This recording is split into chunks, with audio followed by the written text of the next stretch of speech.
This is the new way. I'm Dr. Lenny Thyme. I'm with Mel from Amber's Place, and we have been reading now The Secret Life of the Ages from Manley P. Hall now. I think this is the 5th week or 6th week we're on to it. The 6th week. So we've now a small chunk of the book actually finished. So last week we left off somewhere talking about pyramids in Egyptology. And that's where we're going to pick up again today, right? That's right.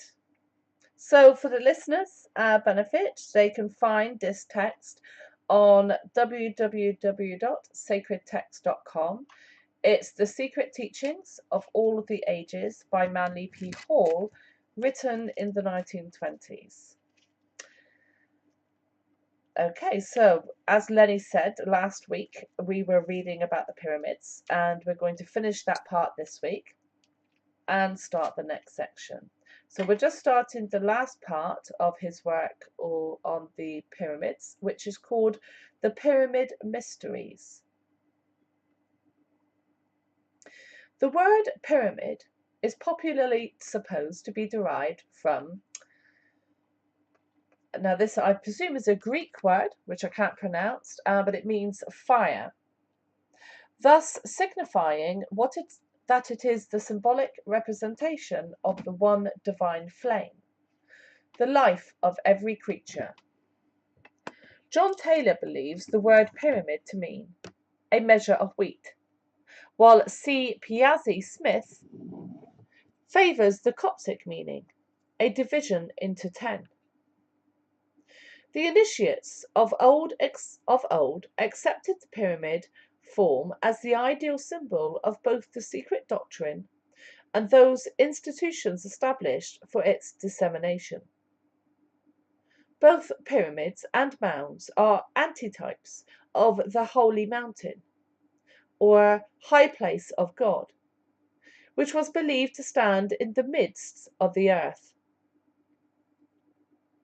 John P. Lundy relates the Great Pyramid to the fabled Olympus, further assuming that its subterranean passages correspond to the tortuous byways of Hades. The square base of the pyramid is a constant reminder that the House of Wisdom is firmly founded upon nature and her immutable laws. The Gnostics, writes Albert Pike, claimed that the whole edifice of their science rested on a square whose angles were, now I'm not going to read the Greek, I presume, words, I'll just read the English here, silence, profundity, intelligence, and truth. See Morals and Dogma. The sides of the Great Pyramid face the 4 cardinal angles, the latter signifying, according to Eliphas Levi, the extremities of heat and cold, which correspond to south and north, and the extremities of light and darkness, which correspond to east and west. The base of the pyramid further represents the 4 material elements or substances, from the combinations of which the quaternary body of man is formed.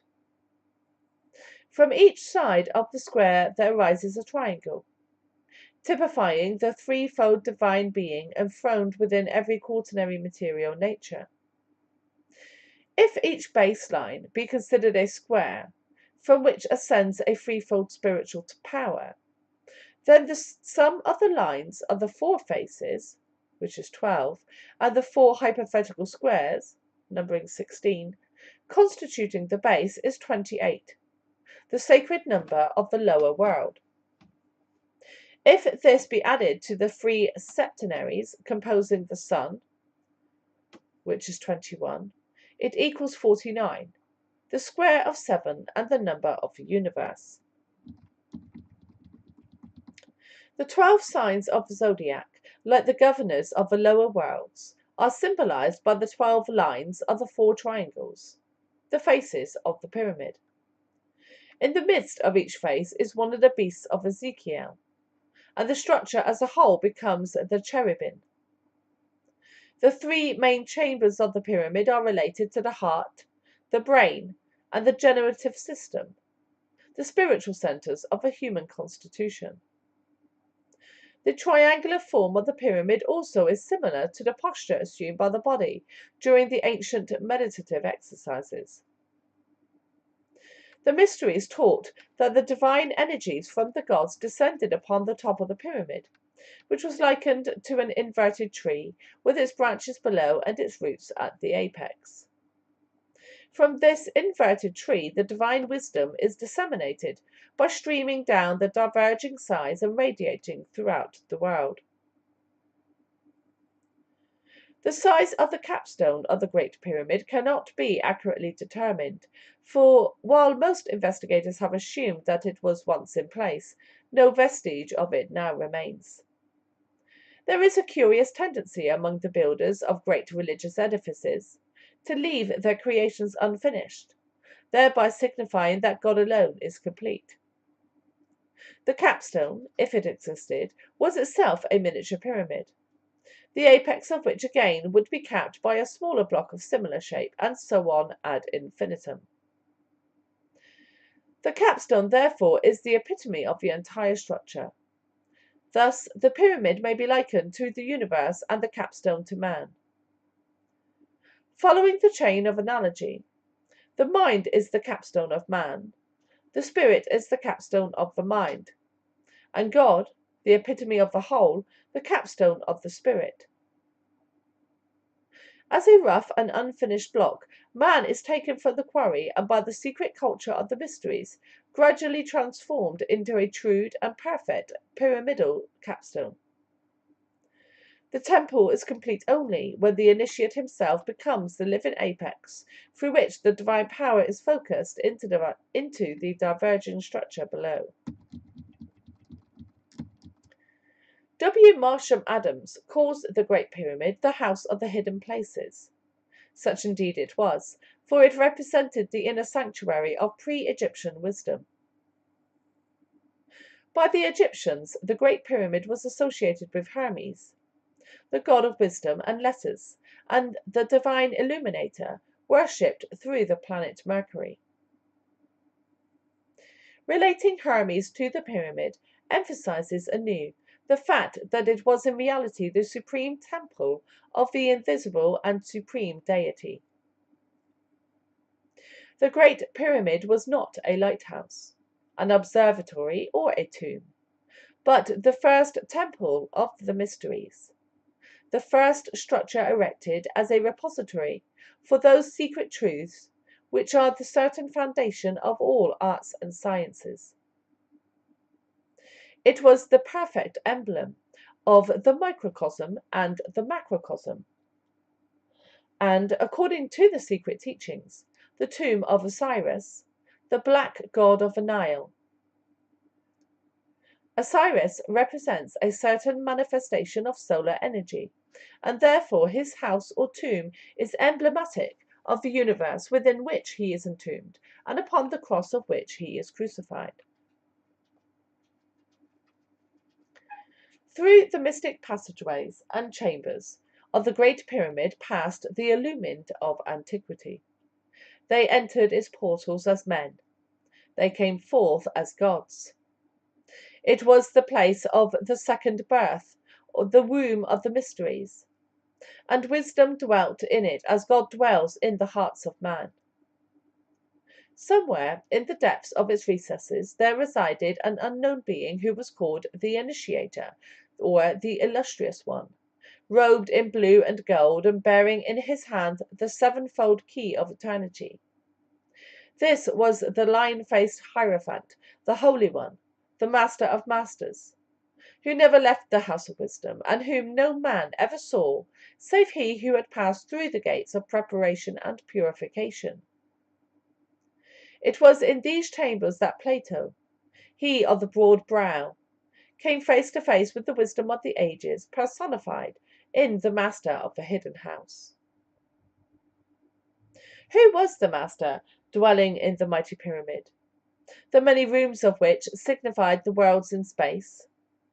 The Master whom none might behold save those who had been born again.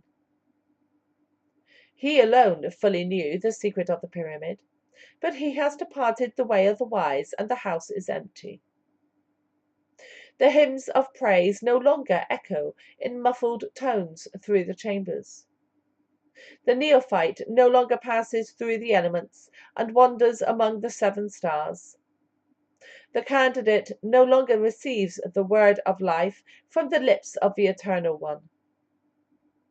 Nothing now remains that the eye of man can see but an empty shell, the outer symbol of an inner truth, and men call the house of God a tomb. The technique of the mysteries was unfolded by the sage illuminator, the master of the secret house. The power to know his guardian spirit was revealed to the new initiate. The method of disentangling his material body from his divine vehicle was explained, and to consummate the magnum opus, there was revealed the divine name, the secret and unutterable designation of the supreme deity, by the very knowledge of which man and his God are made consciously one. With the giving of the name, the new initiate became himself a pyramid, within the chambers of whose soul numberless other human beings might also receive spiritual enlightenment. In the king's chamber was enacted the drama of the second death. Here the candidate, after being crucified upon the cross of the solstices and the equinoxes, was buried in the great coffer. There is a profound mystery to the atmosphere and temperature of the king's chamber. It is of a peculiar death-like cold, which cuts to the marrow of the bone. This room was a doorway between the material world and the transcendental spheres of nature. While his body lay in the coffer, the soul of the neophyte soared as a human-headed hawk through the celestial realms, there to discover first-hand the eternity of life, light, and truth, as well as the illusion of death, darkness, and sin. Thus, in one sense, the Great Pyramid may be likened to a gate through which the ancient priests permitted a few to pass toward the attainment of individual completion. It is also to be noted, incidentally, that if the coffer in the king's chamber be struck, the sound emitted has no counterpart in any known musical scale. This tonal value may have formed part of that combination of circumstances which rendered the king's chamber an ideal setting for the conferment of the highest degree of the mysteries. The modern world knows little of these ancient rites. The scientist and the theologian alike gaze upon the sacred structure, wondering what fundamental urge inspired the Herculean labor. If they would but think for a moment, they would realize that there is only one urge in the soul of man capable of supplying the required incentive, namely, the desire to know, to understand, and to exchange the narrowness of human mortality for the greater breadth and scope of divine enlightenment. So men say of the Great Pyramid that it is the most perfect building in the world, the source of weights and measures, the original Noah's Ark, the origin of languages, alphabets, and scales of temperature and humidity. Few realize, however, that it is the gateway to the eternal. Though the modern world may know a million secrets, the ancient world knew one, and that one was greater than the million. For the million secrets breed disaster, death, sorrow, selfishness, lust, and avarice, but the one secret confers life, light, and truth. The time will come when the secret wisdom shall again be the dominating religious and philosophical urge of the world. The day is at hand when the doom of dogma shall be sounded. The great theological Tower of Babel, with its confusion of tongues, was built of bricks of mud and mortar of slime. Out of the cold ashes of lifeless creeds, however, shall rise, phoenix-like, the ancient mysteries. No other institution has so completely satisfied the religious aspirations of humanity. For since the destruction of the mysteries, there never has been a religious code to which Plato could have subscribed. The unfolding of man's spiritual nature is as much an exact science as astronomy, medicine, or jurisprudence. To accomplish this end, religions were primarily established, and out of religion have come science, philosophy, and logic as methods whereby this divine purpose must be realized. The dying god shall rise again. The secret room in the house of the hidden places shall be rediscovered. The pyramid again shall stand as the ideal emblem of solidarity, inspiration, aspiration, resurrection, and regeneration. As the passing sands of time bury civilization upon civilization beneath their weight, the pyramid shall remain as the visible covenant between eternal wisdom and the world. The time may yet come when the chants of the illumined shall be heard once more in its ancient passageways, and the master of the hidden house shall await in the silent place for the coming of that man who, casting aside the fallacies of dogma and tenet, seeks simply truth, and will be satisfied with neither substitute nor counterfeit. Next, we go on to Isis, the Virgin of the World. But before I do, I'll just pause and open up to the chat room to see if anybody would like to comment or say anything about what I've just read.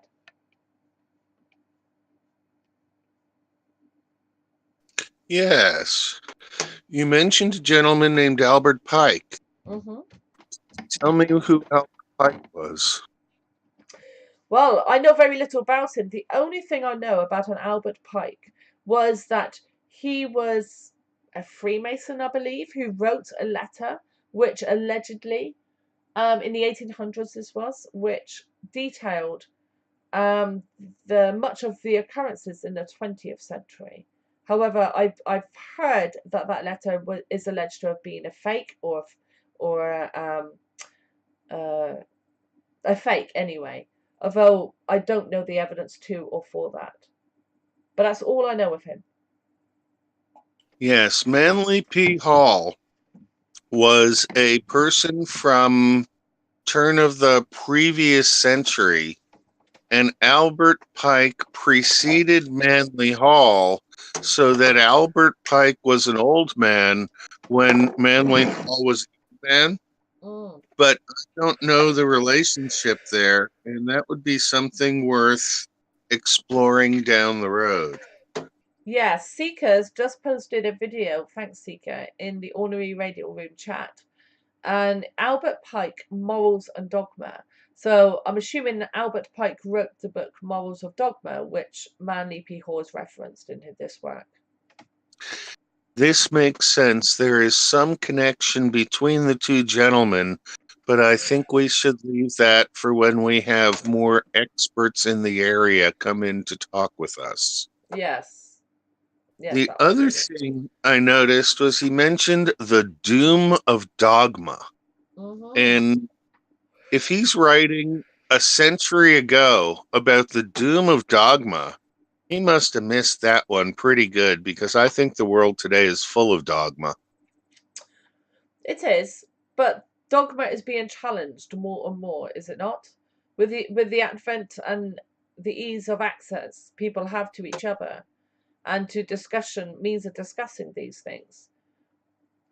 I wonder if it's being questioned or if it's being pushed. Both. Because as dogma is questioned, it's going to be pushed ever more vociferously, isn't it?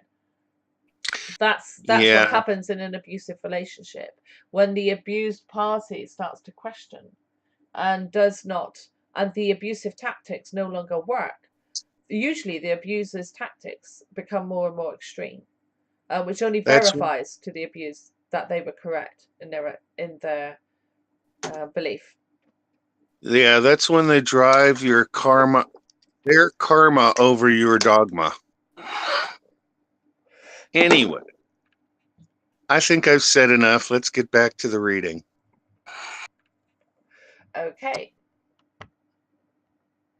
So, Isis, the Virgin of the World.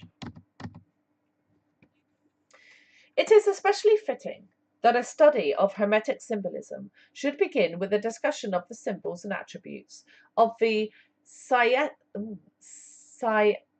Isis. Now, Saitic is spelt Saitic. This is the Isis of Sais, Sais, famous for the inscription concerning her which appeared on the front of her temple in that city. The inscription read, I, Isis, am all that has been, that is, or shall be. No mortal man hath ever me unveiled. Plutarch affirms that many ancient authors believed this goddess to be the daughter of Hermes. Others held the opinion that she was the child of Prometheus. Both of these demigods were noted for their divine wisdom. It is not improbable that her kinship to them is merely allegorical. Plutarch translates the name Isis to mean wisdom.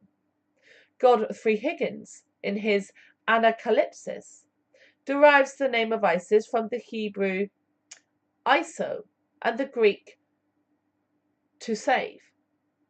Some authorities, however, for example, Richard Payne Knight, as stated in his Symbolical Language of Ancient Art and Mythology, believe the word to be of northern extraction, possibly Scandinavian or Gothic.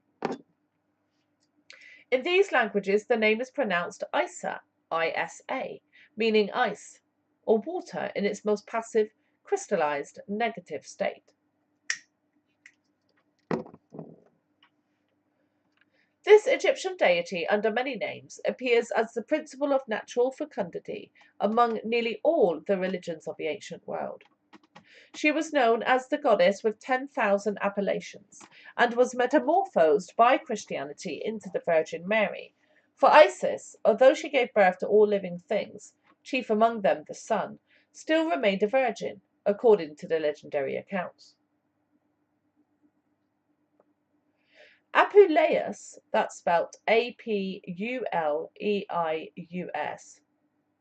in the 11th book of the Golden Ass, ASS, ascribes to the goddess the following statement concerning her powers and attributes. Behold, I, moved by thy prayers, am present with thee. I, who am nature, the parent of things, the queen of all the elements, the primordial progeny of ages, the supreme of divinities, the sovereign of the spirits of the dead, the first of the celestials, and the uniform resemblance of gods and goddesses. I, who rule by my nod the luminous summits of the heavens, the salubrious breezes of the sea, and the deplorable silences of the realms beneath, and whose one divinity the whole orb of the earth venerates under a manifold form, by different rites and a variety of appellations. Hence the primogenial Phrygians call me Persinuntica, the mother of the gods. The Attic aborigines, Cecropian Minerva, the floating Cyprians, Paphian Venus, the arrow-bearing Cretans, Diana Dictina, the three-tongued Sicilians, Stygian Proserpine, and the Eleusinians, the ancient goddess Ceres. Some also call me Juno, others Bellona, others Hecate, and others Ramusia. And those who are illuminated by the incipient rays of that divinity the sun, when he rises, viz. The Ethiopians, the Ari, and the Egyptians skilled in ancient learning, worshipping me by ceremonies perfectly appropriate, call me by my true name, Queen Isis. End quote. Leplongian believes that the Egyptian myth of Isis had a historical basis among the Mayas of Central America, where this goddess was known as Queen Mu, that's M-O-O. In Prince Co, that's C-O-H, the same author finds a correspondence to Osiris, the brother husband of Isis. Leplongian's theory is that Mayan civilization was far more ancient than that of Egypt. After the death of Prince Ko, his widow, Queen Mu, fleeing to escape the wrath of his murderers, sought refuge among the Mayan colonies in Egypt, where she was accepted as their queen and was given the name of Isis. While Leplongian may be right, the possible historical queen sinks into insignificance when compared with the allegorical, symbolic world virgin, and the fact that she appears among so many different races and peoples discredits the theory that she was a historical individual.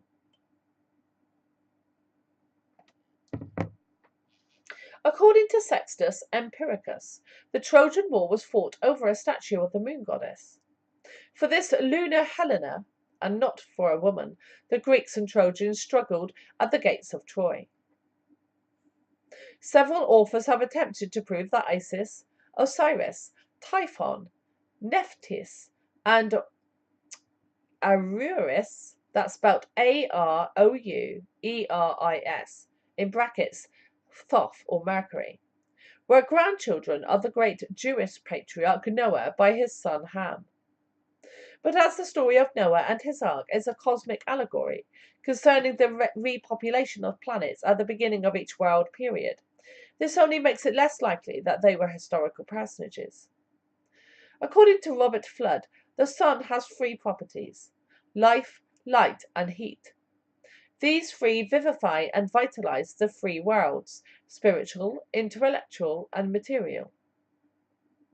Therefore, it is said, from one light, three lights, i.e., the first three master masons.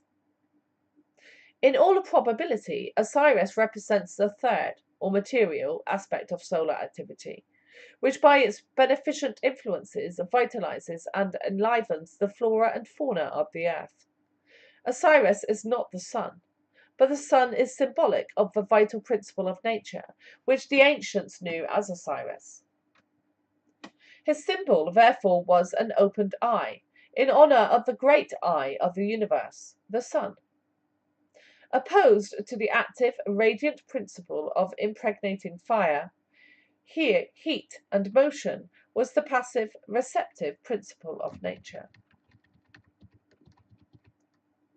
Modern science has proved that forms ranging in magnitude from solar systems to atoms are composed of positive, radiant nuclei surrounded by negative bodies that exist upon the emanations of the central life. From this allegory we have the story of Solomon and his wives. For Solomon is the sun, and his wives and concubines are the planets, moons, asteroids, and other receptive bodies within his house, the solar mansion. Isis, represented in the Song of Solomon by the dark maid of Jerusalem, is symbolic of receptive nature, the watery, maternal principle, which creates all things out of herself after impregnation has been achieved by the virility of the sun. In the ancient world, the year had 360 days. The 5 extra days were gathered together by the god of cosmic intelligence to serve as the birthdays of the 5 gods and goddesses, who are called the sons and daughters of Ham. Upon the first of these special days, Osiris was born, and upon the 4th of them, Isis. The number 4 shows the relation that this goddess bears to the earth and its elements. Typhon, the Egyptian demon or spirit of the adversary, was born upon the 3rd day. Typhon is often symbolized by a crocodile. Sometimes his body is a combination of crocodile and hog. Isis stands for knowledge and wisdom, and according to Plutarch, the word Typhon means insolence and pride. Egotism, self-centeredness, and pride are the deadly enemies of understanding and truth. This part of the allegory is revealed. After Osiris, here symbolized as the sun, had become king of Egypt and had given to his people the full advantage of his intellectual light, he continued his path through the heavens, visiting the peoples of other nations and converting all with whom he came in contact. Plutarch further asserts that the Greeks recognized in Osiris the same person whom they revered under the names of Dionysus and Bacchus. While he was away from his country, his brother Typhon, the evil one, like the Loki of Scandinavia, plotted against the sun god to destroy him. Gathering 72 persons as fellow conspirators, he attained his nefarious end in a most subtle manner. He had a wonderful ornamented box made, just the size of the body of Osiris.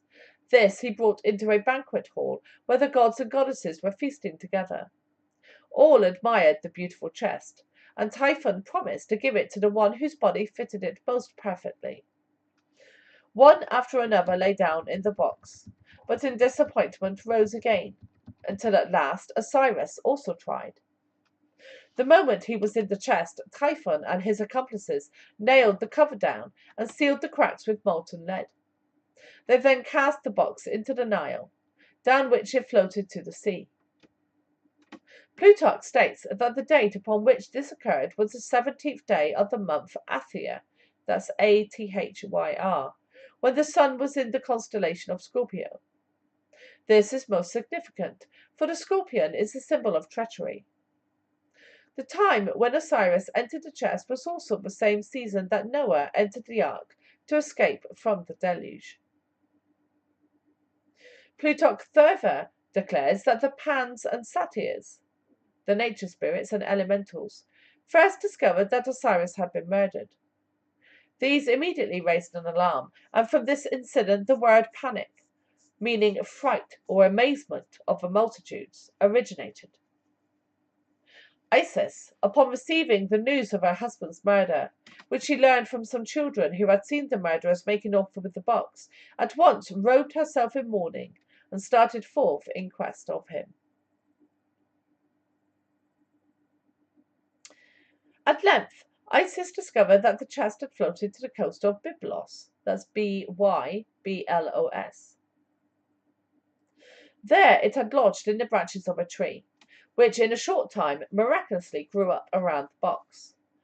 This so amazed the king of that country that he ordered the tree to be cut down and a pillar made from its trunk to support the roof of his palace. Isis, visiting Byblos, recovered the body of her husband, but it was again stolen by Typhon, who cut it into 14 parts, which he scattered all over the earth. Isis, in despair, began gathering up the severed remains of her husband, but found only 13 pieces. The 14th part, the phallus, she reproduced in gold, for the original had fallen into the river Nile and had been swallowed by a fish. Typhon was later slain in battle by the son of Osiris. Some of the Egyptians believed that the souls of the gods were taken to heaven, where they shone forth as stars. It was supposed that the soul of Isis gleamed from the dog star, while Typhon became the constellation of the bear. It is doubtful, however, whether this idea was ever generally accepted. Among the Egyptians, Isis is often represented with a headdress consisting of the empty throne chair of her murdered husband, and this peculiar structure was accepted during certain dynasties as her hieroglyphic. The headdresses of the Egyptians have great symbolic and emblematic importance, for they represent the auric bodies of the superhuman intelligences, and are used in the same way that the nimbus, halo, and aureole are used in Christian religious art. Frank C. Higgins, a well-known Masonic symbolist, has astutely noted that the ornate headgears of certain gods and pharaohs are inclined backward at the same angle as the earth's axis. The robes, insignia, jewels, and ornamentations of the ancient hierophants symbolize the spiritual energies radiating from the human body. Modern science is rediscovering many of the lost secrets of Hermetic philosophy. One of these is the ability to gauge the mental development, the soul qualities, and the physical health of an individual from the streamers of semi-visible electric force which pour through the surface of the skin of every human being at all times during his life.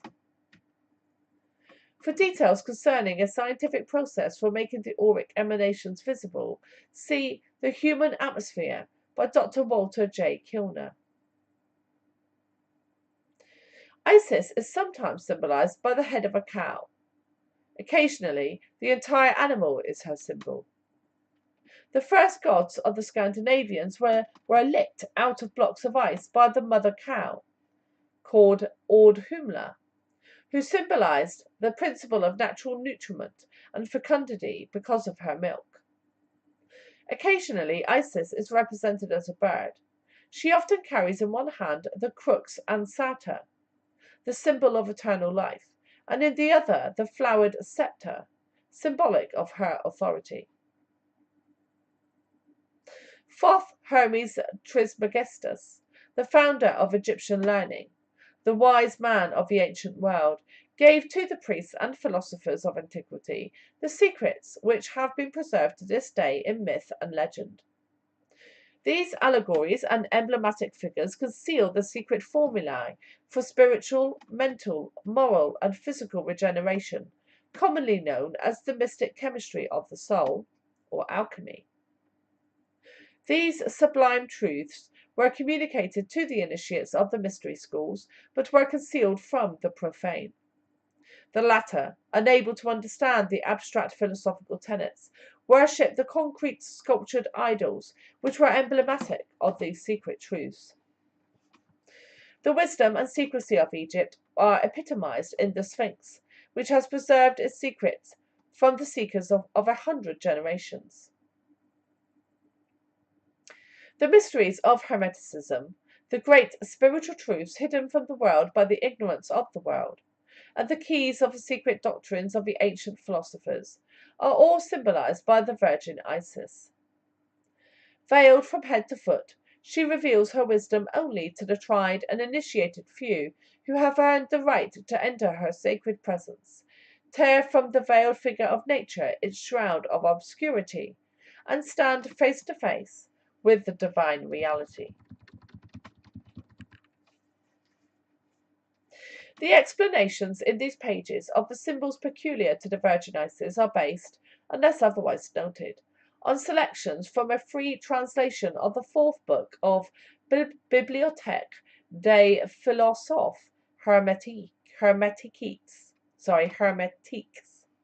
entitled The Hermetical Signification of the Symbols and Attributes of Isis, with interpolations by the compiler to amplify and clarify the text.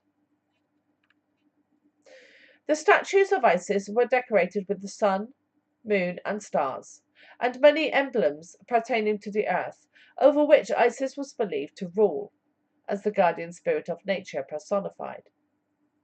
Several images of the goddess have been found upon which the marks of her dignity and position were still intact. According to the ancient philosophers, she personified universal nature, the mother of all productions. The deity was generally represented as a partly nude woman, often pregnant, sometimes loosely covered with a garment either of green or black colour, or of 4 different shades intermingled: black, white, yellow, and red. Apuleius describes her as follows. In the first place, then, her most copious and long hairs, being gradually intorted and promiscuously scattered on her divine neck, were softly diffluous. A multiform crown, consisting of various flowers, bound the sublime summit of her head. And in the middle of the crown, just on her forehead, there was a smooth orb resembling a mirror, or rather a white refulgent light, which indicated that she was the moon.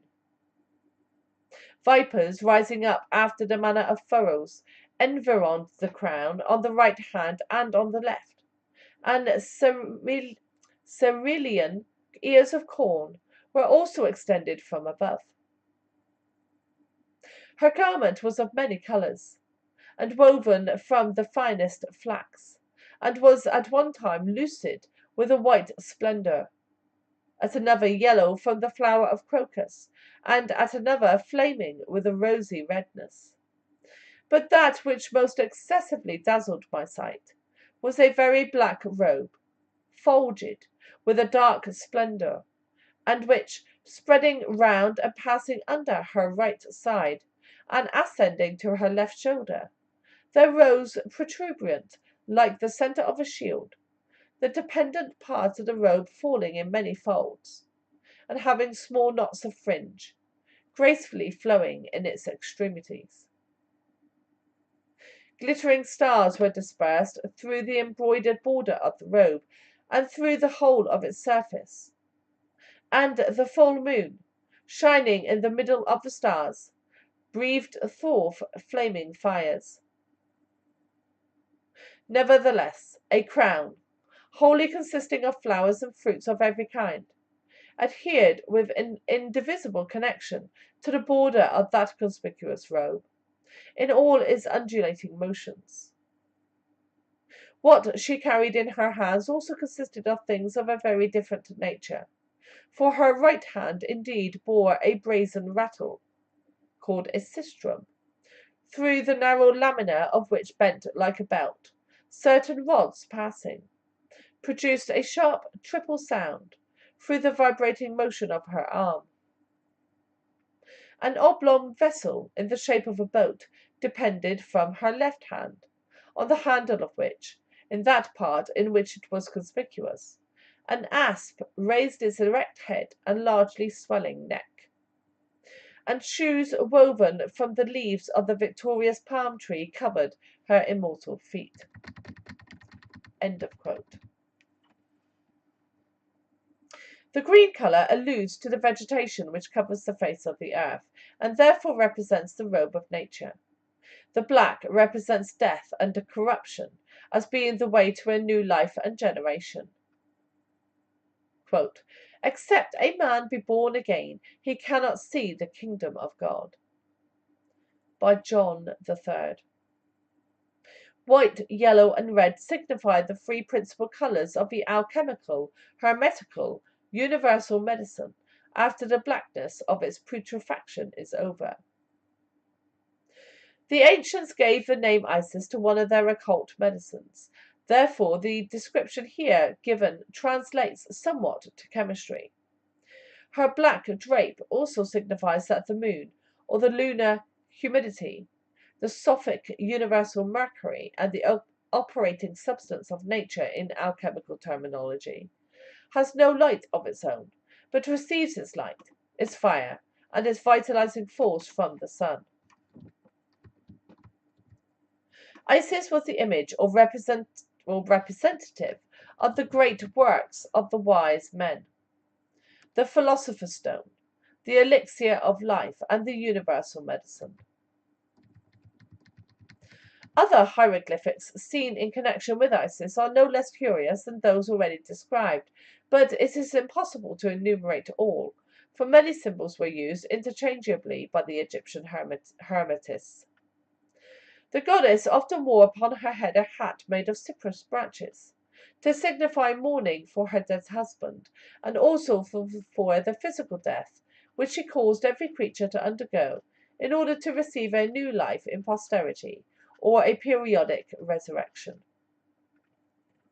The head of Isis is sometimes ornamented with a crown of gold, or a garland of olive leaves, as conspicuous marks of her sovereignty as queen of the world and mistress of the entire universe.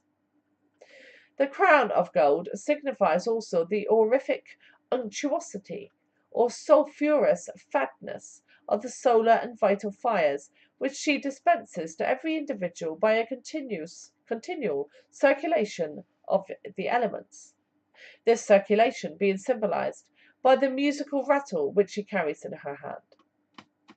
This sistrum is also the Ionic symbol of purity.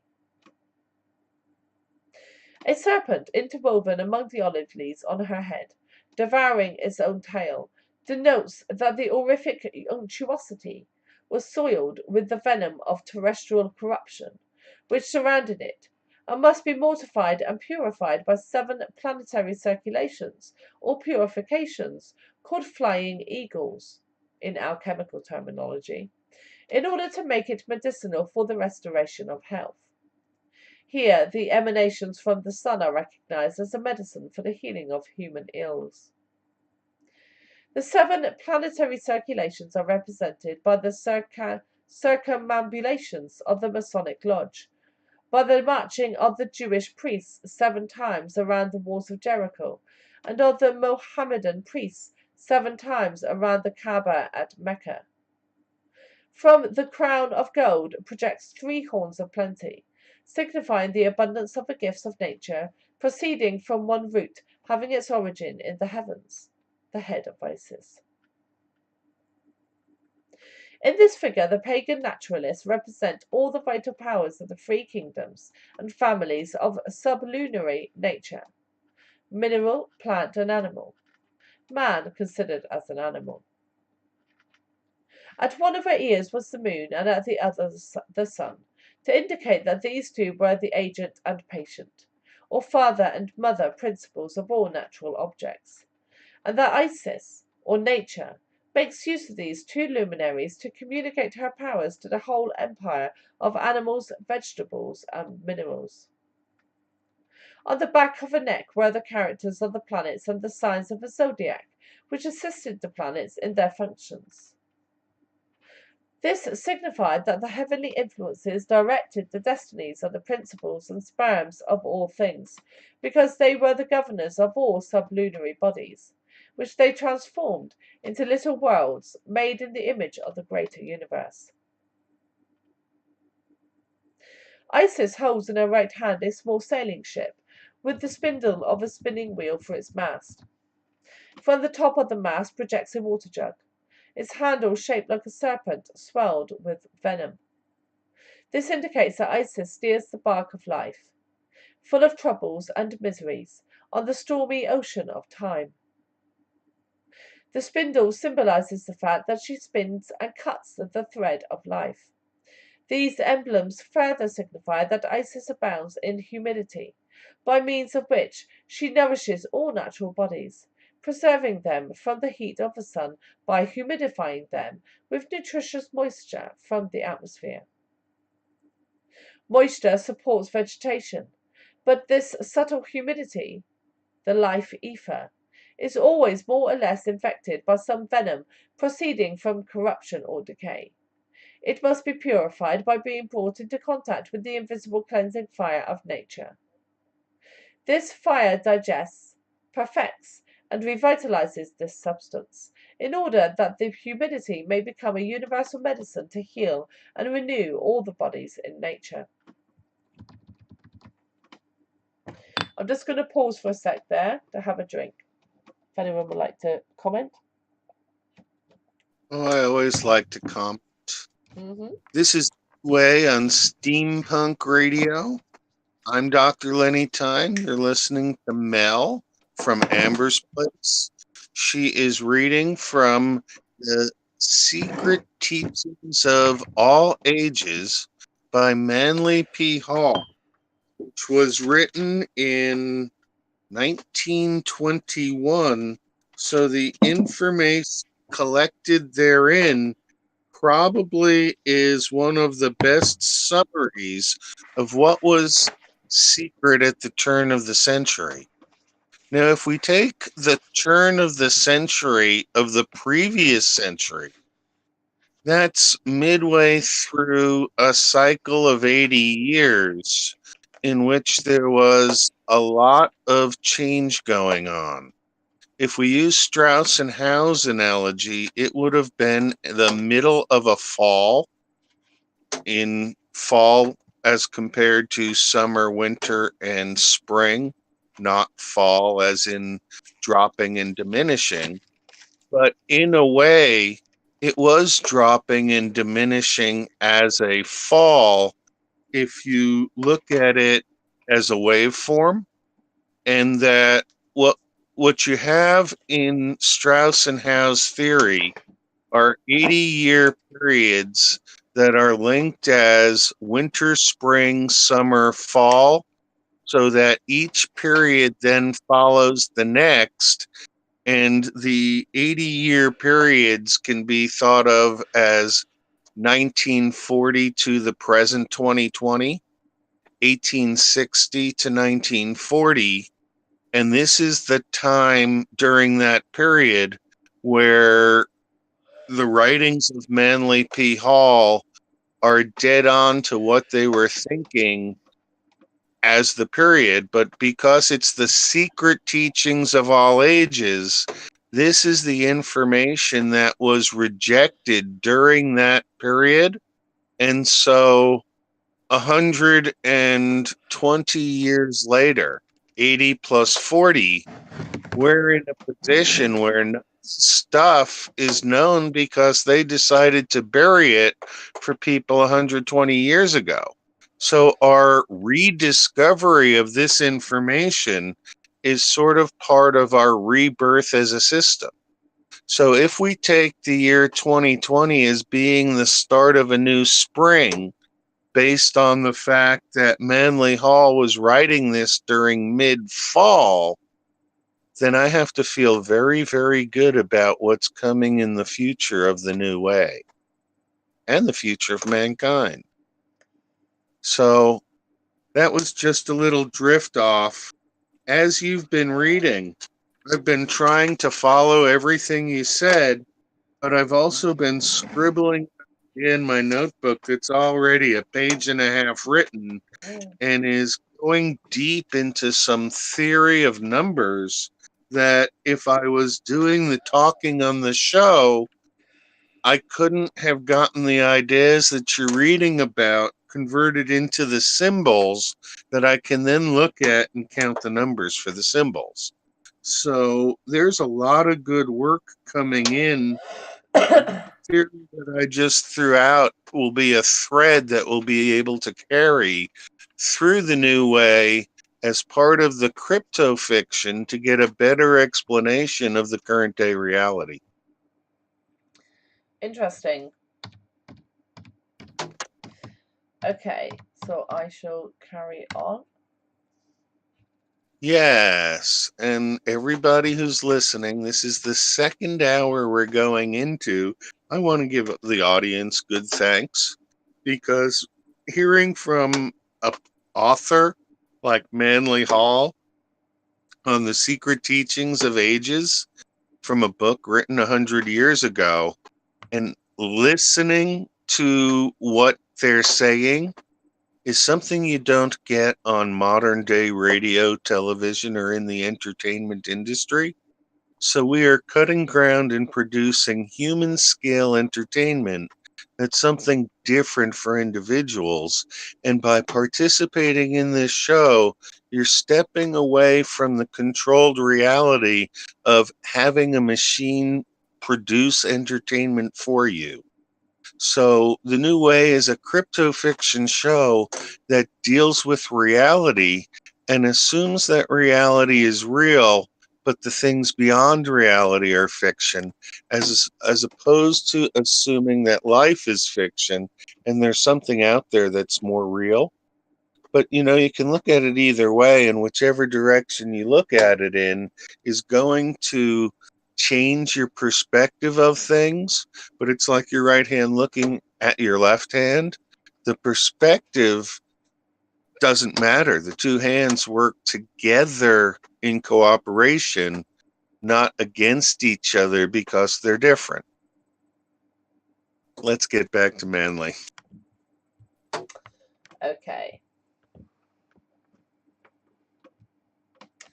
So, for the listeners' benefit again, I'll just reiterate they can find this text on www.secrettext.com. It's The Secret Teachings of All the Ages by Manley P. Hall.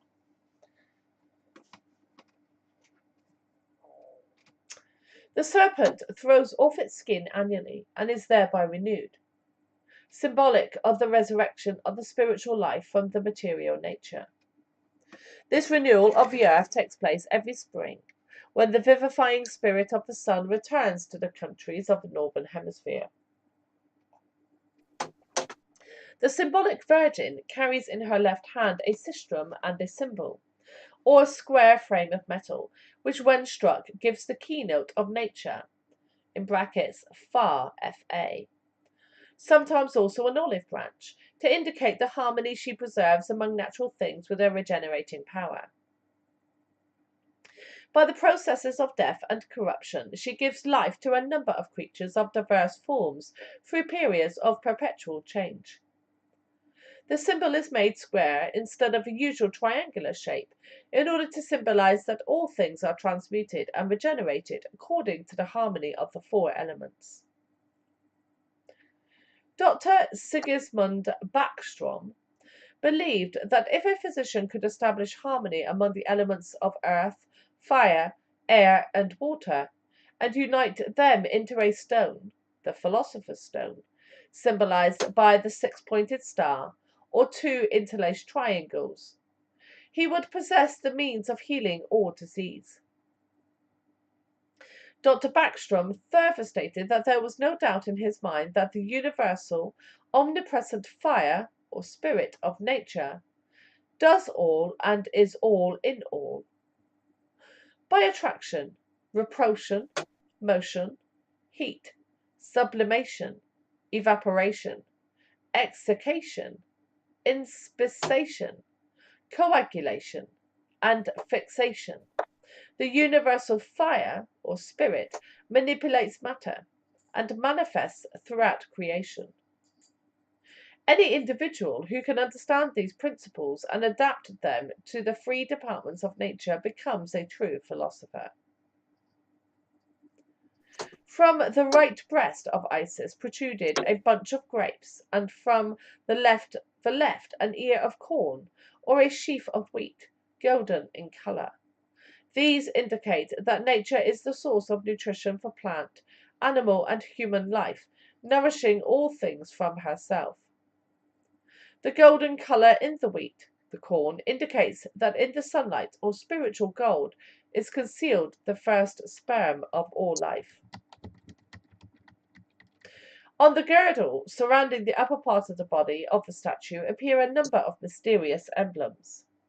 The girdle is joined together in front by four golden plates, the elements, placed in the form of a square. This signified that Isis, or nature, the first matter, using alchemical terminology, was the essence of the four elements, life, light, heat, and force, which quintessence generated all things. Numerous stars are represented on this girdle, thereby indicating their influence in darkness as well as the influence of the sun in light. Isis is the Virgin immortalized in the constellation of Virgo, where the World Mother is placed with a serpent under her feet and a crown of stars on her head. In her arms she carries a sheaf of grain and sometimes the young sun god. The statue of Isis was placed on a pedestal of dark stone ornamented with rams' heads. Her feet trod upon a number of venomous reptiles. This indicates that nature has power to free from acidity or saltness, all corrosives, and to overcome all impurities from terrestrial corruption adhering to bodies. The rams' heads indicate that the most auspicious time for the generation of life is during the period when the sun passes through the signs of Aries. The serpents under her feet indicate that nature is inclined to preserve life and to heal disease by expelling impurities and corruption. In this sense, the axioms known to the ancient philosophers are verified, namely, nature contains nature. Nature rejoices in her own nature. Nature surmounts nature. Nature cannot be amended, but in her own nature. Therefore, in contemplating the statue of Isis, we must not lose sight of the occult sense of its allegories. Otherwise, the Virgin remains an inexplicable enigma. From a golden ring on her left arm a line descends, to the end of which is suspended a deep box filled with flaming coals and incense. Isis, or nature personified, carries with her the sacred fire, religiously preserved and kept burning in a special temple by the Vestal virgins. This fire is the genuine immortal flame of nature, ethereal, essential, the author of life. The inconsumable oil, the balsam of life, so much praised by the wise and so often referred to in the scriptures, is frequently symbolized as the fuel of this immortal flame. From the right arm of the figure also descends a thread, to the end of which is fastened a pair of scales, to denote the exactitude of nature in her weights and measures. Isis is often represented as the symbol of justice, because nature is eternally consistent. The World Virgin is sometimes shown standing between two great pillars, the Jachin and the Boaz of Freemasonry, symbolizing the fact that nature attains productivity by means of polarity. As wisdom personified, Isis stands between the pillars of opposites, demonstrating that understanding is always found at the point of equilibrium, and that truth is often crucified between the two thieves of apparent contradiction. The sheen of gold in her dark hair indicates that while she is lunar, her power is due to the sun's rays, from which she secures her ruddy complexion. As the moon is robed in the reflected light of the sun, so Isis, like the Virgin of Revelation, is clothed in the glory of solar luminosity. Apuleius states that while he was sleeping, he beheld the venerable goddess Isis rising out of the ocean. The ancients realized that the primary forms of life first came out of water, and modern science concurs in this view. H. G. Wells, in his Outline of History, describing primitive life on the Earth, states, "But though the ocean and intertidal water already swarmed with life, the land above the high tide line was still, so far as we can guess, a stony wilderness, without a trace of life." In the next chapter he adds, "Wherever the shoreline ran there was life, and that life went on in and by and with water as its home, its medium, and its fundamental necessity." The ancients believed that the universal sperm proceeded from warm vapour, humid but fiery. The veiled Isis, whose very coverings represent vapour, is symbolic of this humidity, which is the carrier or vehicle for the sperm life of the sun, represented by a child in her arms. Because the sun, moon, and stars in setting appear to sink into the sea, and also because the water receives their rays into itself, the sea was believed to be the breeding ground for the sperm of living things. This sperm is generated from the combination of the influences of the celestial bodies. Hence, Isis is sometimes represented as pregnant. Frequently, the statue of Isis was accompanied by the figure of a large black and white ox. The ox represents either Osiris as Taurus, the bull of the zodiac, or Apis, an animal sacred to Osiris because of its peculiar markings and colorings. Among the Egyptians, the bull was the beast of burden. Hence, the presence of the animal was a reminder of the labors patiently performed by nature, that all creatures may have life and health. Harpocrates, the god of silence, holding his fingers to his mouth, often accompanies the statue of Isis. He warns all to keep the secrets of the wise from those unfit to know them. The Druids of Britain and Gaul had a deep knowledge concerning the mysteries of Isis and worshipped her under the symbol of the moon. Godfrey Higgins considers it a mistake to regard Isis as synonymous with the moon. The moon was chosen for Isis because of its dominion over water. The Druids considered the sun to be the father and the moon the mother of all things. By means of these symbols, they worshipped universal nature. The figure of Isis is sometimes used to represent the occult and magical arts, such as necromancy, invocation, sorcery, and thaumaturgy. That's Thaumaturgy. In one of the myths concerning her, Isis is said to have conjured the invincible god of eternities, Ra, to tell her his secret and sacred name, which he did. This name is equivalent to the lost word of masonry. By means of this word, a magician can demand obedience from the invisible and superior deities. The priests of Isis became adepts in the use of the unseen forces of nature. They understood hypnotism, mesmerism, and similar practices long before the modern world dreamed of their existence. Plutarch describes the requisites of a follower of Isis in this manner. For as 'tis not the length of the beard, or the coarseness of the habit, which makes a philosopher, so neither will those frequent shavings, or the mere wearing of a linen vestment constitute a votary of Isis. But he alone is a true servant or follower of this goddess, who, after he has heard and been made acquainted in a proper manner with the history of the actions of these gods, searches into the hidden truths which he concealed under them, and examines the whole by the dictates of reason and philosophy. During the Middle Ages, the troubadours of Central Europe preserved in song the legends of this Egyptian goddess. They composed sonnets to the most beautiful woman in all the world. Though few ever discovered her identity, she was Sophia, the Virgin of Wisdom, whom all the philosophers of the world have wooed.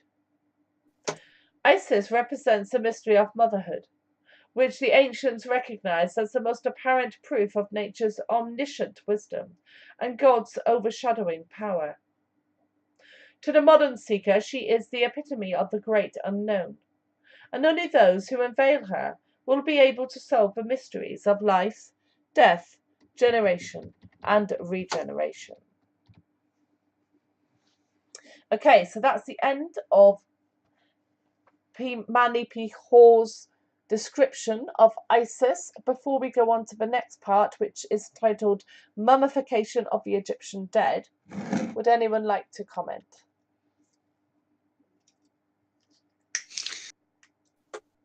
No, let's go on to the mummies. And then after the mummies, we can deal with the daddies. Sorry. Okay. Servius, commenting on Virgil's, and now I don't know how to say this, so I think it's something along the lines of Aeneid. It's an A, a capital A and an E joined together, then Neid. Observes that the wise Egyptians took care to embalm their bodies and deposit them in catacombs, in order that the soul might be preserved for a long time in connection with the body, and might not soon be alienated, while the Romans, with an opposite design, committed the remains of their dead to the funeral pile, intending that the vital spark might immediately be restored to the general element, or return to its pristine nature. From Pritchard's An Analysis of the Egyptian Mythology. No complete records are available which give the secret doctrine of the Egyptians concerning the relationship existing between the spirit, or consciousness, and the body which it inhabited. It is reasonably certain, however, that Pythagoras, who had been initiated in the Egyptian temples, when he promulgated the doctrine of metempsychosis, restated, in part at least, the teachings of the Egyptian initiates. The popular supposition that the Egyptians mummified their dead in order to preserve the form for a physical resurrection is untenable in the light of modern knowledge regarding their philosophy of death. In the fourth book of On Abstinence from Animal Food, Porphyry describes an Egyptian custom of purifying the dead by removing the contents of the abdominal cavity, which they placed in a separate chest. He then reproduces the following oration, which had been translated out of the Egyptian tongue by Euphantus. O sovereign Son, and all ye gods who impart life to men, receive me and deliver me to the eternal gods as a cohabitant. For I have always piously worshipped those divinities which were pointed out to me by my parents as long as I lived in this age, and have likewise always honoured those who procreated my body. And with respect to other men, I have never slain any one, nor defrauded any one of which he deposited with me, nor have I committed any other atrocious deed.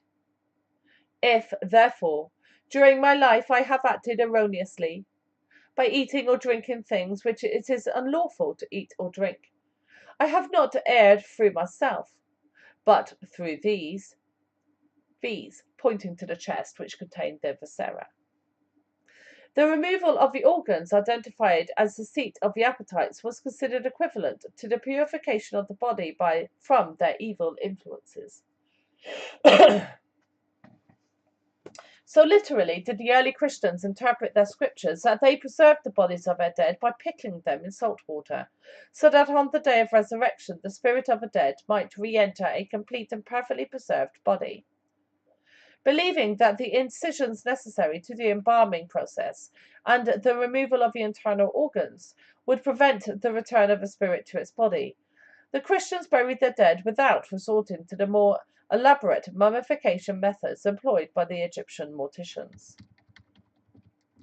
In his work on Egyptian magic, SSDD hazards the following speculation concerning the esoteric purposes behind the practice of mummification.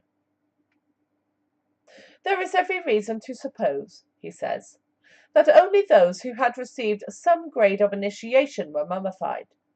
For it is certain that, in the eyes of the Egyptians, mummification effectually prevented reincarnation. Reincarnation was necessary to imperfect souls, to those who had failed to pass the tests of initiation. But for those who had the will and the capacity to enter the secret adytum, there was seldom necessity for that liberation of the soul which is said to be effected by the destruction of the body. The body of the initiate was therefore preserved after death as a species of talisman or material basis for the manifestation of the soul upon earth. During the period of its inception, mummification was limited to the pharaoh and such other persons of royal rank as presumably partook of the attributes of the great Osiris, the divine, mummified king of the Egyptian underworld. Okay, so we're now going on to the sun, a universal deity.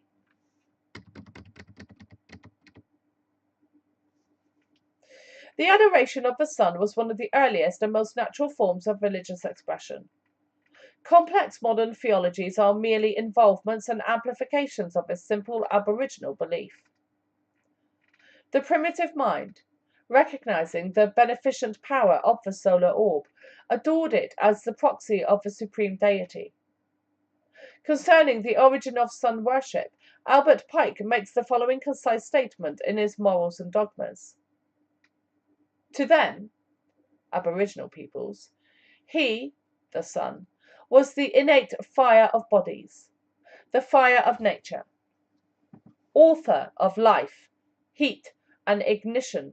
He was to them the efficient cause of all generation, for without him there was no movement, no existence, no form.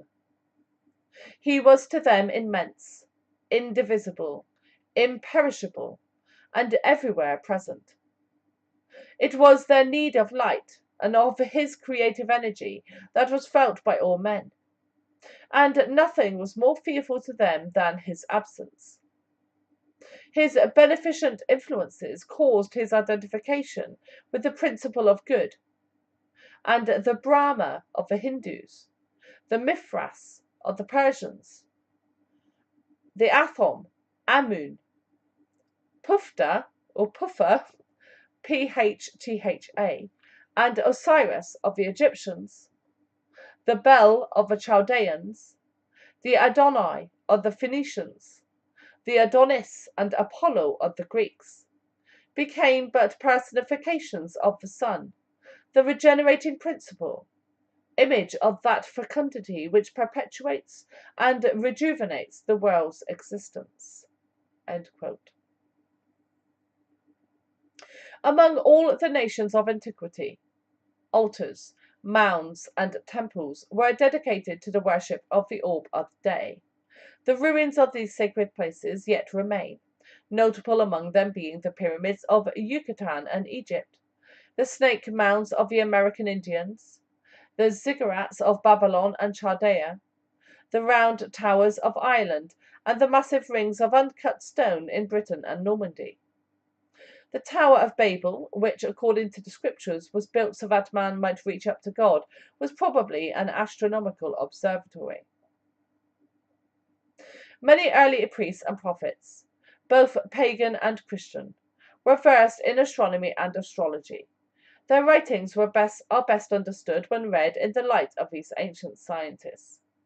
With the growth of man's knowledge of the constitution and periodicity of the heavenly bodies, astronomical principles and terminology were introduced into his religious systems.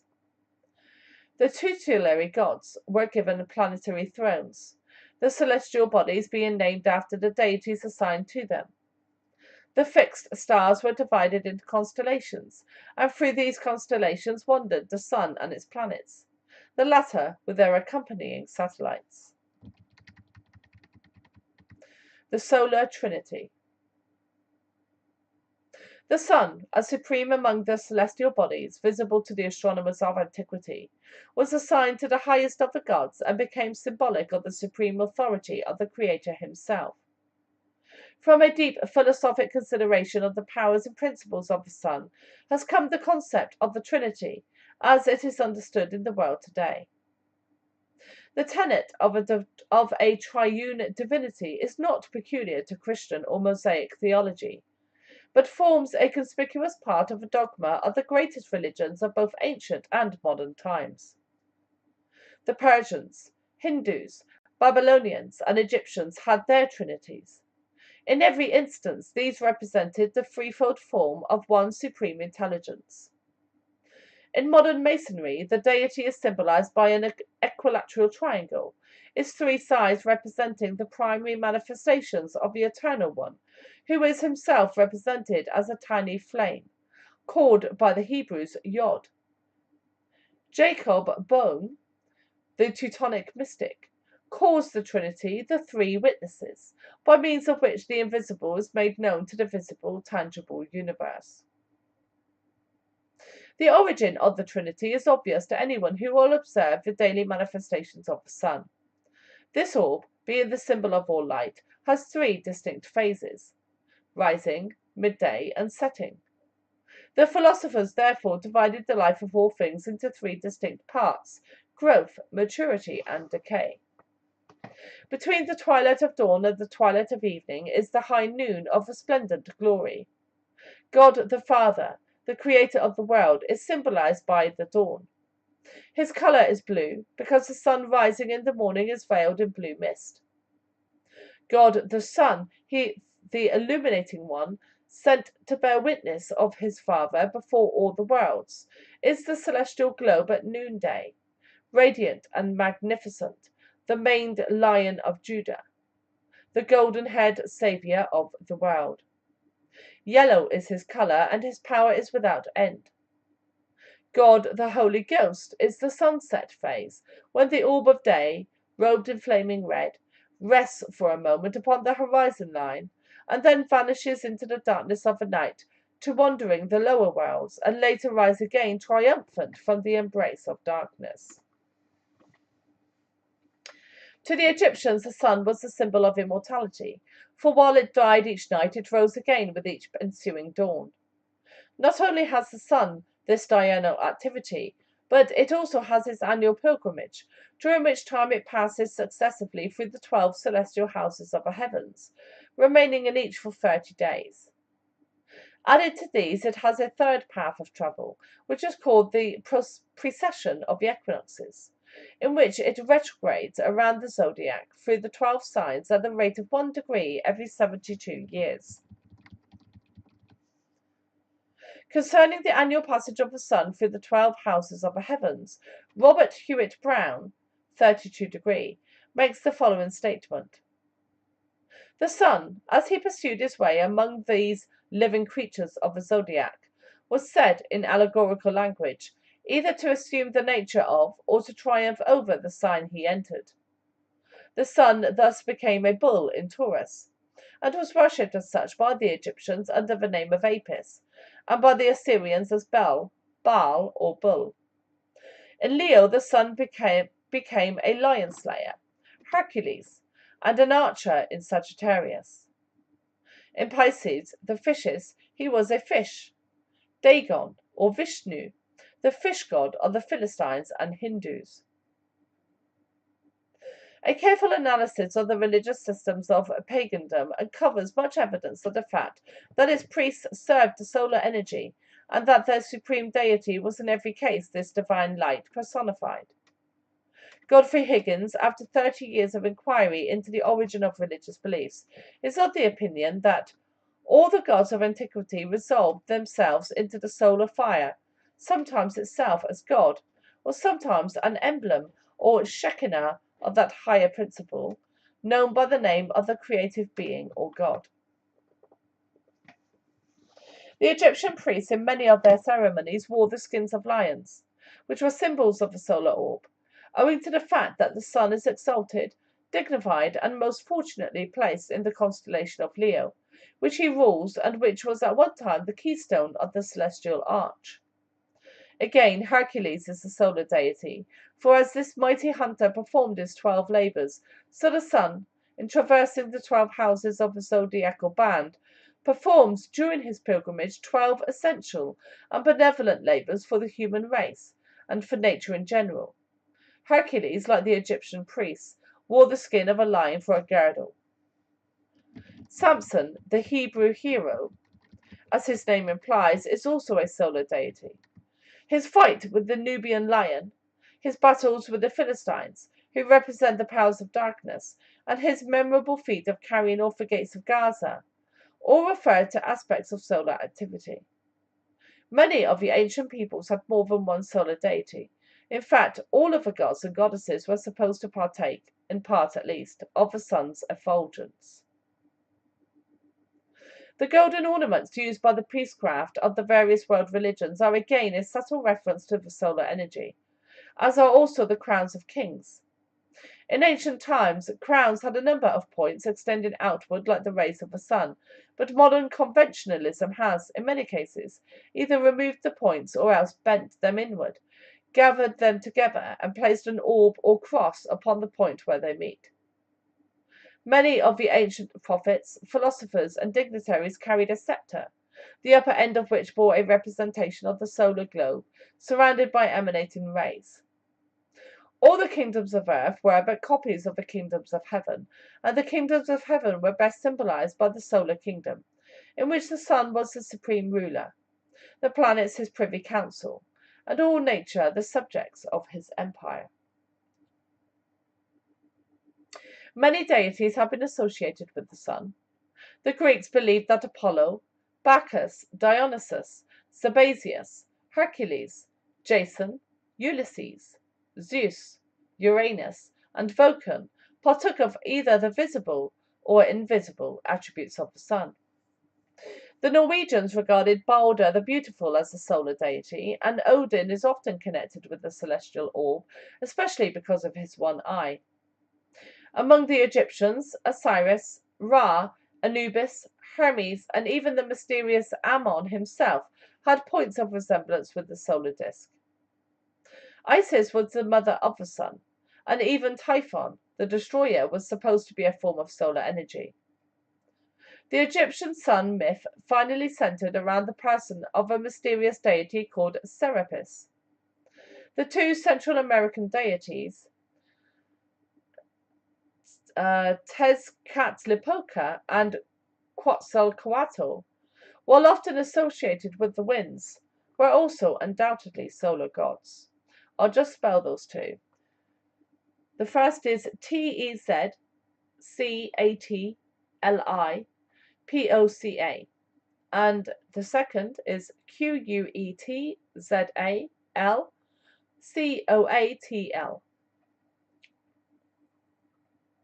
In Masonry, the sun has many symbols. One expression of the solar energy is Solomon, whose name, Sol, On, is the name for the supreme light in 3 different languages. Hiram Abith, the Hiram of the Chaldees, is also a solar deity, and the story of his attack and murder by the Ruffians, with its solar interpretation, will be found in the chapter The Hiramic Legend. A striking example of the important part which the sun plays in the symbols and rituals of Freemasonry is given by George Oliver, D.D., in his Dictionary of Symbolical Masonry as follows. The sun rises in the east, and in the east is the place for the worshipful master. As the sun is the source of all light and warmth, so should the worshipful master enliven and warm the brethren to their work. Among the ancient Egyptians, the sun was the symbol of divine providence. End quote. The hierophants of the mysteries were adorned with many insignia emblematic of solar power. The sunbursts of gilt embroidery on the back of the vestments of the Catholic priesthood signify that the priest is also an emissary and representative of Sol Invictus. Okay, so I'm just going to take a short break to have another drink before we go on to Christianity and the sun.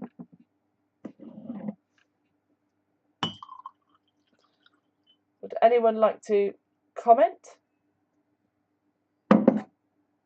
Yes, something that I note here that would be wise to point out is that the 12 signs of the zodiac are not all equivalent in the space that they take up in their area of the 360-degree circle. Yes. And Cancer is a much, much more inclusive, wider constellation. And Aquarius, what we're in now, is one of the thinnest, narrowest slivers. That's true. And allegedly there are 13 zodiacal signs as well, because of precession of the equinoxes, I think, that the Earth is now in a phase, or has been for some time, where there are actually 13 houses as well. So the old astronomy, according to this astrology, the dates are different. The 13 zodiacal houses. For example, actually, most astrologers don't even consider that a thing. I know. Well, that's understandable. It's dogma, isn't it? If it's true. I mean, I know according to, I am a Scorpio, but according to the new astrology, I am a Libra, which is, it resonates with me because I've always felt I had a lot of Libran qualities. Well, you have all qualities of the zodiac because they all are part of your house system. That's true. So technically, everyone experiences all signs, just in different ways. Yeah. It's no wonder they worship the sun.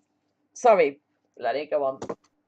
I have sometimes taken it that the 13th sign was the sum of all the 12 together, that the zodiac as a whole represented the 13. It's also interesting to point out that in Pythagorean triangles, the 5, 12, 13 triangle is a right angle. And so there's a lot of interplay between 12 and 13 in the universe. And I like to think that any given number can always be taken with a limit of an error of plus or minus 1. And so that in some ways, the characteristics of the 12 and the characteristics of a 13 are shared between the two numbers because of their existence next to each other. Interesting. I was going to say that it's hardly surprising that humanity has worshipped the sun for so long. Because if they notice, for example, how as the sun moves through these houses, a general personality type is born, then it's no wonder. Because it does seem to me that astrology is accurate to some degree. I mean, not the astrology you find in the newspapers, because it's very broad. Yeah. But when you get more detailed into it, it's incredibly accurate. And Voided, who's in chat here, has done for me my birth chart, and it was spot on in every way. Great. Voided, would you like to add anything to people's understanding of astronomy and the zodiac while we're talking in this break? Nah. Okay. It's certainly interesting. And as I'm reading this, because I have read Ralph Ellis's work, I am constantly reminded of what he postulates about who the real identity of the biblical family is, and how, for example, the person who he names as being Jesus, which is King Manley VI of Edessa, his mother was known as Isis, or personified Isis, and as they all did back then. He claims these houses from these very good lineages, they took on aspects or claimed to be incarnations or reincarnations of aspects of these different deities.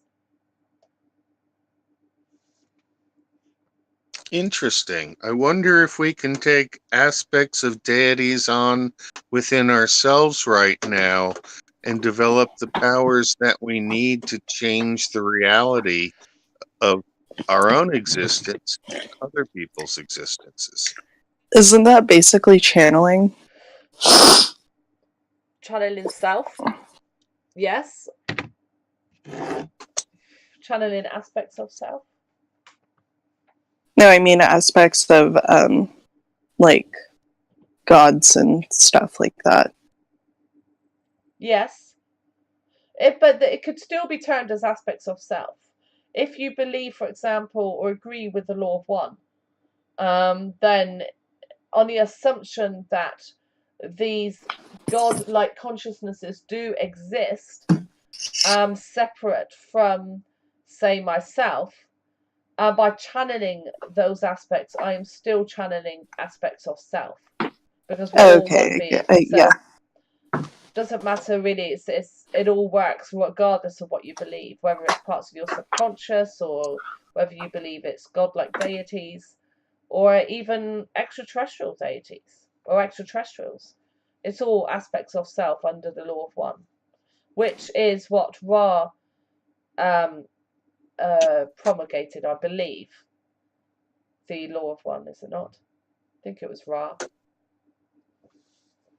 So that's Egyptian theology as well. Okay, so I'll read on, unless anyone has anything else to add. Okay, Christianity and the sun. For reasons which they doubtless considered sufficient, those who chronicled the life and acts of Jesus found it advisable to metamorphose him into a solar deity. The historical Jesus was forgotten. Nearly all the salient incidents recorded in the four Gospels have their correlations in the movements, phases, or functions of the heavenly bodies. Among other allegories borrowed by Christianity from pagan antiquity is the story of the beautiful blue-eyed sun god, with his golden hair falling upon his shoulders, robed from head to foot in spotless white, and carrying in his arms the Lamb of God, symbolic of the vernal equinox. This handsome youth is a composite of Apollo, Osiris, Orpheus, Mithras, and Bacchus, for he has certain characteristics in common with each of these pagan deities. So I'm just going to stop there because I can talk on this a sec.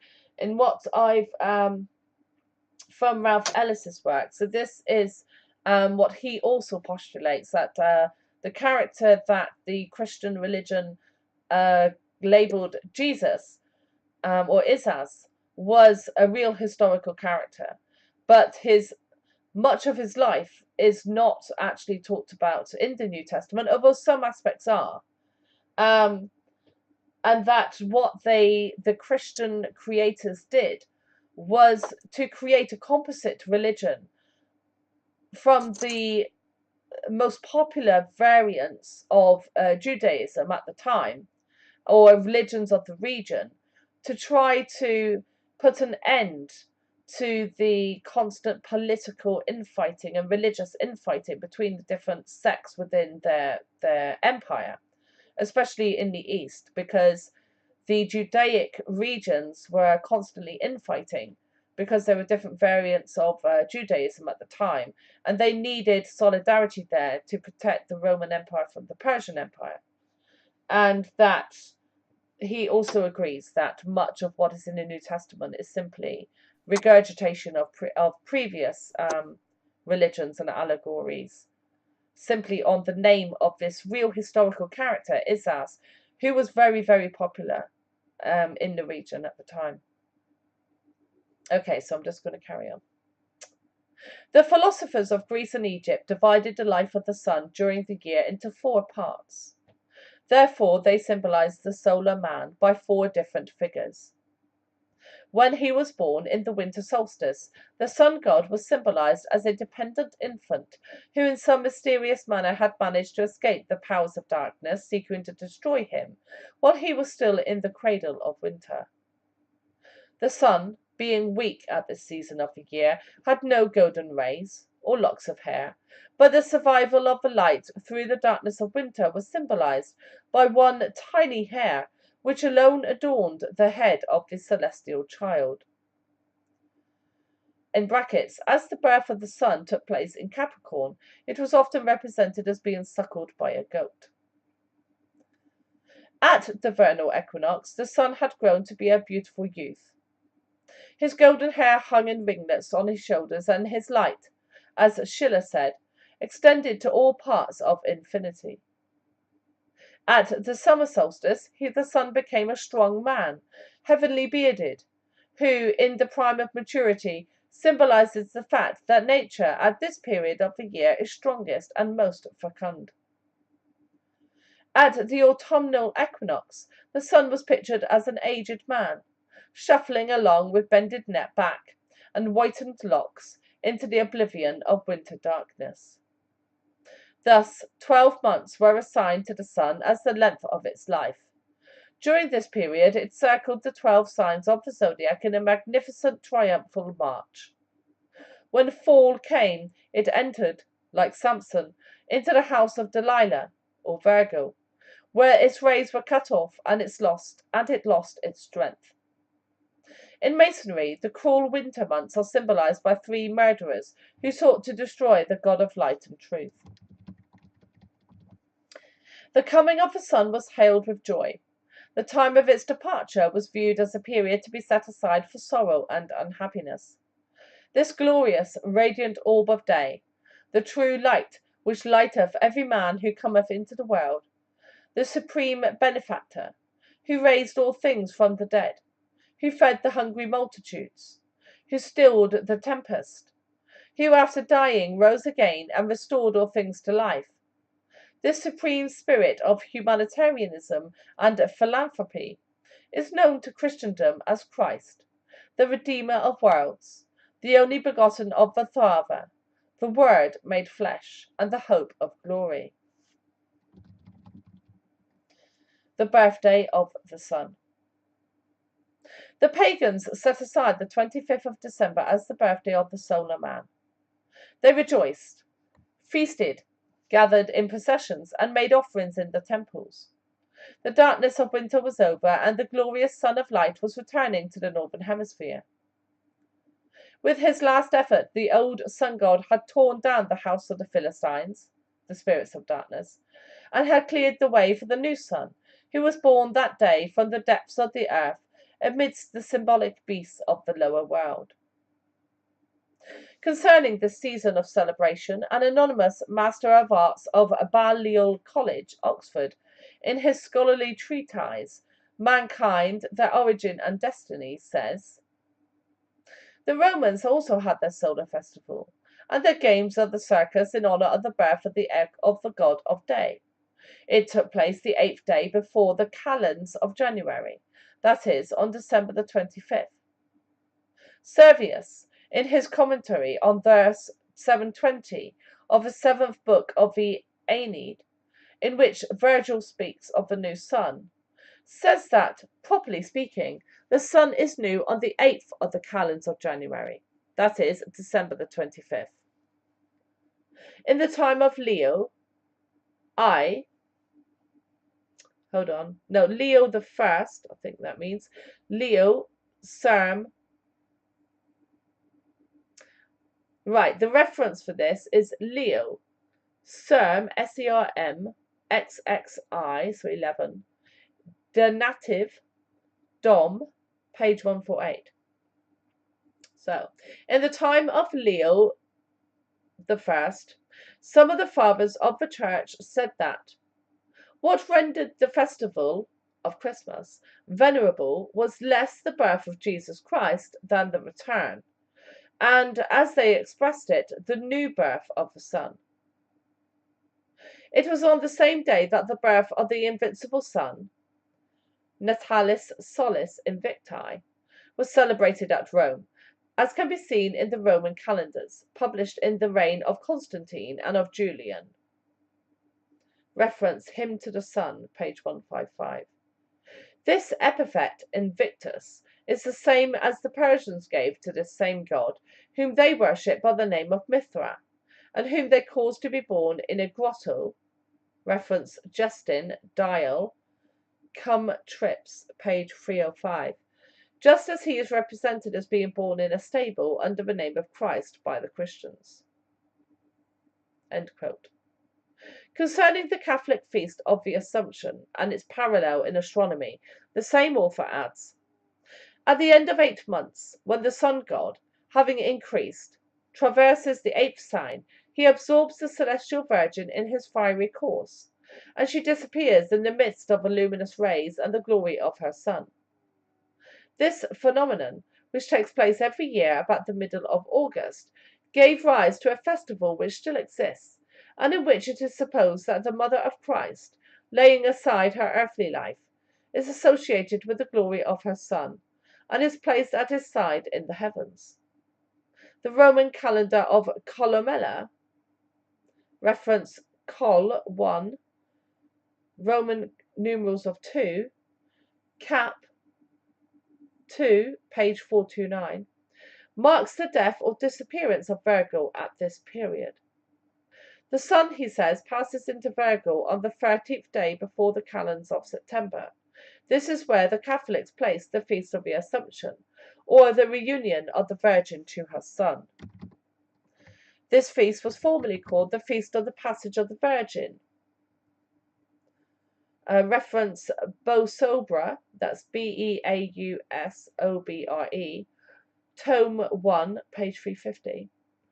And in the Library of the Fathers, reference Bibliography Volume 2, Part 2, page 212, we have an account of the passage of the Blessed Virgin. So, and in the Library of the Fathers, we have an account of the passage of the Blessed Virgin. The ancient Greeks and Romans fixed the assumption of Astraea, Astraea, who is also this same virgin, on that day. End quote. This Virgin Mother, giving birth to the sun god, which Christianity has so faithfully preserved, is a reminder of the inscription concerning her Egyptian prototype Isis, which appeared on the temple of Sais, S-A-I-S. The inscription reads, "The fruit which I have brought forth is the sun," S-U-N. While the Virgin was associated with the moon by the early pagans, there is no doubt that they also understood her position as a constellation in the heavens. For nearly all the peoples of antiquity credit her as being the mother of the sun, and they realized that although the moon could not occupy that position, the sign of Virgo could, and did, give birth to the sun out of her side on the 25th day of December. Albertus Magnus states, "We know that the sign of the celestial Virgin rose over the horizon at the moment at which we fix the birth of our Lord Jesus Christ." Among certain of the Arabian and Persian astronomers, the three stars forming the sword belt of Orion were called the Magi, who came to pay homage to the young sun god. The author of Mankind, The Origin and Destiny contributes the following additional information. In Cancer, which had risen to the meridian at midnight, is the constellation of the stable and of the ass. The ancients called it Praesep Jovis. In the north, the stars of the bear are seen, called by the Arabians Martha and Mary, and also the coffin of Lazarus. Thus, the esotericism of pagandom was embodied in Christianity, although its keys are lost. The Christian Church blindly follows ancient customs, and when asked for a reason, gives superficial and unsatisfactory explanations, either forgetting or ignoring the indisputable fact that each religion is based upon the secret doctrines of its predecessor. Okay, I'll just read one more small section. I think we have time for that. The three suns. The solar orb, like the nature of man, was divided by the ancient sages into three separate bodies. According to the mystics, there are three suns in each solar system, analogous to the three centers of life in each individual constitution. These are called three lights: the spiritual sun, the intellectual or solar sun, and the material sun, now symbolized in Freemasonry by three candles. The spiritual sun manifests the power of God the Father. The solar sun radiates the life of God the Son. And the material sun is the vehicle of manifestation for God, the Holy Spirit. Man's nature was divided by the mystics into three distinct parts: spirit, soul, and body. His physical body was unfolded and vitalized by the material sun. His spiritual nature was illuminated by the spiritual sun, and his intellectual nature was redeemed by the true light of grace, the solar sun. The alignment of these three globes in the heavens was one explanation offered for the peculiar fact that the orbits of the planets are not circular but elliptical. The pagan priests also considered the solar system as a grand man, and drew their analogy of these three centers of activity from the three main centers of life in the human body: the brain, the heart, and the generative system. The Transfiguration of Jesus describes three tabernacles, the largest being in the center, representing the heart, and the smaller one on either side, the brain and the generative system. It is possible that the philosophical hypothesis of the existence of the three suns is based upon a peculiar natural phenomenon which has occurred many times in history. In the 51st year after Christ, three suns were seen at once in the sky, and also in the 66th year. In the 69th year, two suns were seen together. According to William Lilly, between the years 1156 and 1648, 20 similar occurrences were recorded.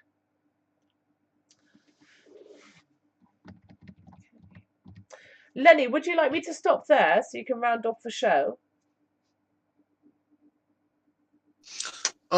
That seems like a logical thing, considering we've got about 8 minutes left. Mm-hmm.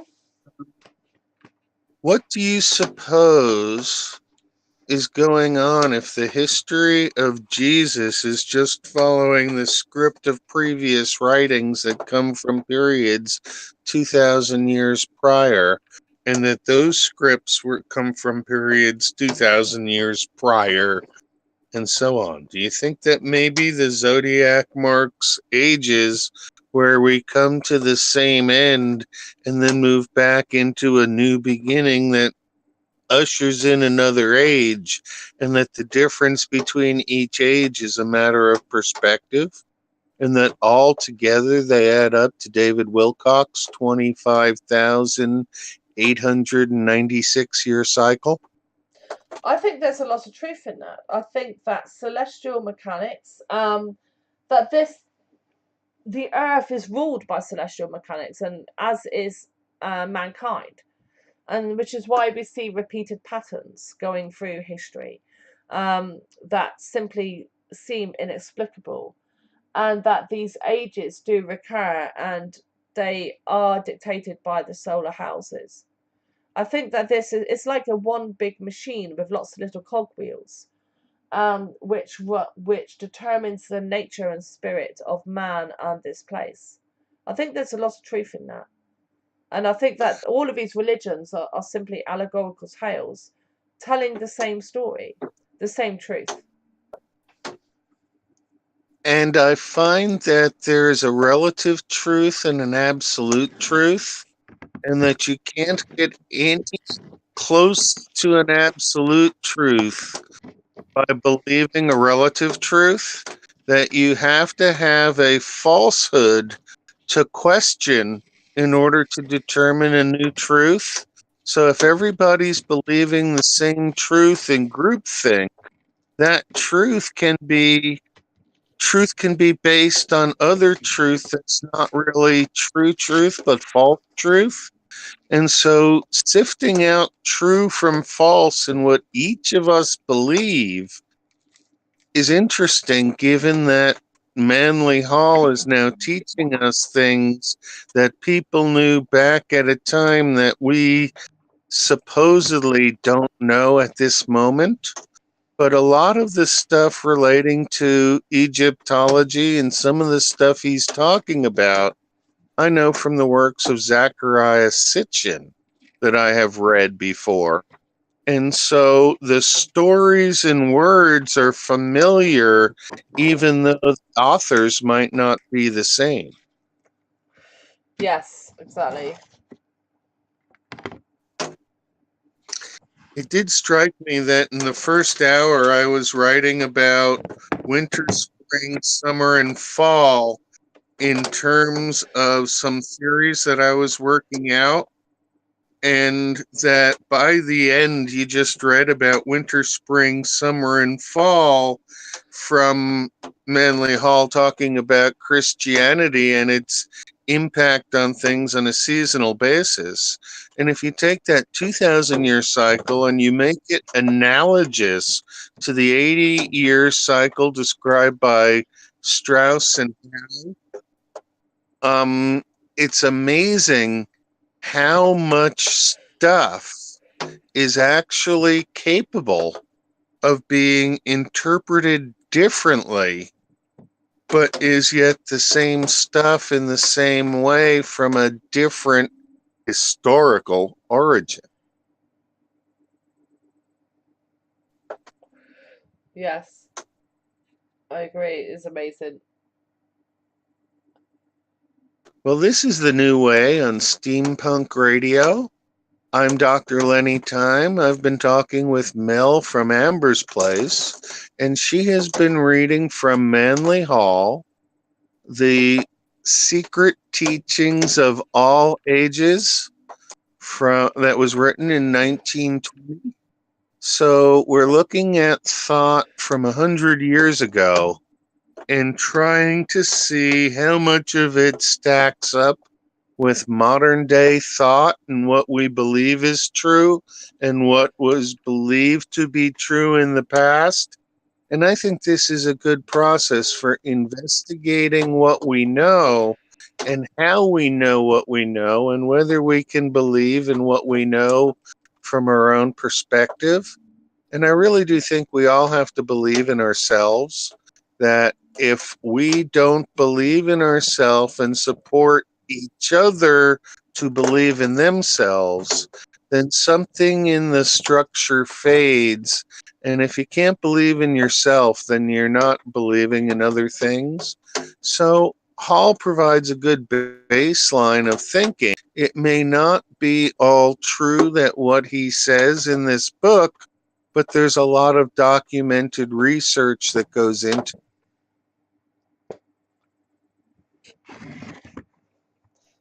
Absolutely. We should bear in mind that this was written a long time ago as well.